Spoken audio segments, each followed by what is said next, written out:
పాపన్న, జోహార్ పాపన్న. జనగాం జిల్లాకు పాపన్న పేరు వెంటనే, జనగాం జిల్లాకు పాపన్న పేరు వెంటనే, జనగాం జిల్లాకు పాపన్న పేరు వెంటనే.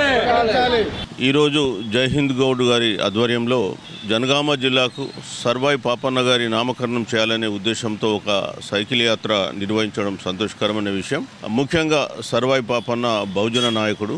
ఆ కాలంలోనే నిజాంకు వ్యతిరేకంగా, మొఘల్స్కు వ్యతిరేకంగా కత్తిదీసి పోరాడినటువంటి యోధుడు. మరి గౌడ కులస్తులందరూ కూడా సర్వాయి పాపన్న ఎత్తినటువంటి ఖడ్గాన్ని అందుకొని ముందుకు దూసుకెళ్లి రాజ్యాధికారాన్ని చేపట్టాలి.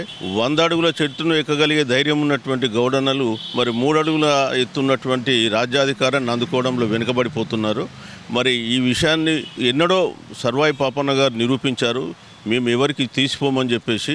ఆ రోజుల్లో మొఘల్స్తో పోరాడేటువంటి ధైర్యం ఉన్నటువంటి మునగాడు.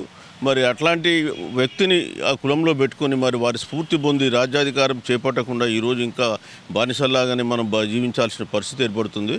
సో మరి నేను కోరేది ఏంటంటే గౌడన్నలు వారు ఇచ్చిన స్ఫూర్తిని అందుకోండి. ఖచ్చితంగా జనగామ జిల్లాకు కాంగ్రెస్ మేనిఫెస్టోలో పెట్టినట్ల సర్వాయి పాపన్న నామకరణం చేయాలి. లేదా రేపు బహుజనులే అధికారం వచ్చేసి జనగామ జిల్లాకు వాళ్ళే ఆ నామకరణం పెట్టుకుంటారు. మరి వారి స్ఫూర్తిని ముందుకు తీసుకెళ్ళి రాబోయే కాలంలో బీసీలందరూ ఏకమై రాజ్యాధికారాన్ని సాధించుకుందాం. ఖచ్చితంగా జనగామ జిల్లాకు సర్వాయి పాపన్న నామకరణం చేద్దాం.